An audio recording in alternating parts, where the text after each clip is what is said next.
kuier vandag weer hier by Olympus 24 uur dierehospitaal en spesialis verwysingspraktyk.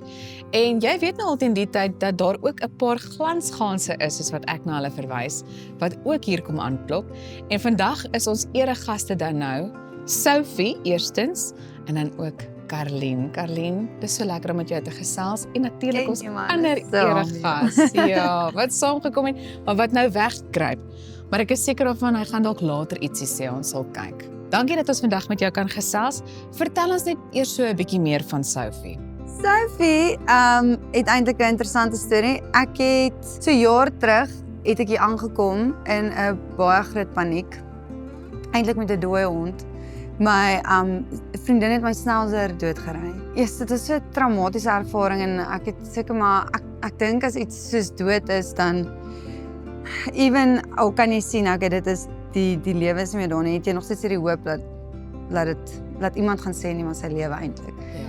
En ek het hier aangekom en almal was so graceful met my en het regtig saam met my getree en gerou maar toe nou obviously die nuus vir my gebreek en sê sy is dood en ek was verskriklik lief vir haar hond, Jasmine. En toe was Reino so gaaf toe sê hy, hulle wil vir my 'n nuwe snelser gee. Toe sê ek, nee, my hart is te gebreek. Ek kan nie 'n nuwe snelser nou kry nie. Nou is dit so jaar later toe voel ek sal baie graag weer so 'n presence in ons huis wil hê. Ja, dis hoe Sophie gekom het en ek het toe van hier af met haar huis toe gery die eerste dag en ek het nie geweet wat haar naam is nie. En ek het die kinders gaan verras met haar.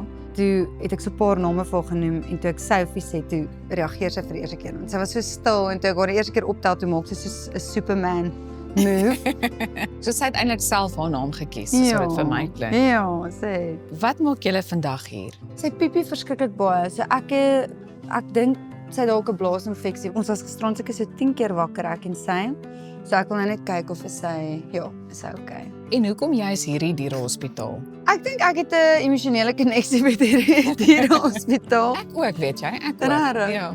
Daar was genuine altyd die beste hulp. Elke keer wat ek nog hier aangekom het. Niemand het geskreeu, niemand het stil gestaan en gewonder wat moet hulle doen of dis elke keer net daar's iemand wat weet wat om te doen en hulle doen dit in die oomblik en jy voel veilig. En Sophie is ook nie julle enigste dierekind nie, né? Ja. Sy kan ook blaf. Kan sy blaf? Ek wens sy wil bietjie saamgesels. Kan jy nie iets doen dat sy bietjie kan blaf nie? As sy wil speel. As sy wil speel. Okay, maar miskien sal sy nou 'n bietjie blaf. Almal was opgewonde toe sy die eerste keer blaf. Baie. Dit was soos 'n kind wat die eerste woord sê. So ons het 'n skaaphond ook by die huis, Panda. Ja. En dan het ons 'n Shih Tzu by die huis. Wat Johannes Samuel se? Wat is dit? Wat se rou van jou? Dis te vriend. Dis sy best friend. Oh, ek en Sophie het nou nog net, ons het skaars kennis gemaak, maar ek kan agterkom haar byt is in hierdie stadium erger as haar blaf, maar is daar miskien ander oulike karaktereienskappe wat jy kan uitsonder? So spring soos 'n hasie. Ons was die naweek op die plaas. Dis ek sê hierdie hond lyk vir my soos 'n kruising tussen 'n haas en 'n hond. Ja. Van Elas. Okay, kom ons vertel van die kat. Hy wil vertel van 'n Rainbow, is ons kat. Aanvanklik toe wou ek nou nie vir Ella sê dis 'n seentjie kat nie, want sy wou baie graag 'n dogtertjie kat hê en jy kan mos nou nie eintlik sien. Dis 'n meisie. Dis 'n nee, maar dit is nie 'n meisiekat nie. Nee. Dis 'n seentjie kat.